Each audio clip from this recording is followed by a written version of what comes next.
बातमी आता सांगलीतून आहे। सांगलीमधील बलगवडे या ठिकाणी ग्रामस्थांचा मतदानावरती बहिष्कार बघायला मिळतोय। अनधिकृतपणे वृक्षतोड केल्याप्रकरणी ग्रामस्थांनी बहिष्कार टाकलेला आहे। गावकऱ्यांनी मतदानावरती बहिष्कार घालून गाव देखील बंद ठेवण्यात आलेला आहे। या संदर्भात आमच्या प्रतिनिधींनी अधिक माहिती घेतली आहे, बघूया। एका खाजगी कंपनीने सौर ऊर्जा प्रकल्पाच्या नावाखाली अमाप वृक्षतोड केल्याच्या कारणामुळे तासगाव तालुक्यातील बलगवडे गावातील सर्व ग्रामस्थांनी या ठिकाणी बहिष्कार टाकला आहे। मतदान प्रक्रियेवर सकाळी 7:30 वाजल्यापासून एकही मतदान या ठिकाणी झालेलं नाही आहे।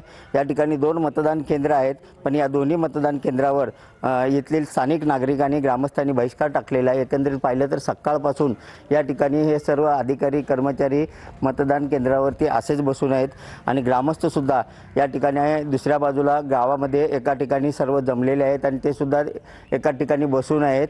जोपर्यंत राज्य सरकार आणि जिल्हा प्रशासन आमच्या मागण्या मान्य करत नाही तोपर्यंत आम्ही मतदानावरचा बहिष्कार उठवणार नाही। कॅमेरामन सुजित सोबत मी शंकर देवकुळे।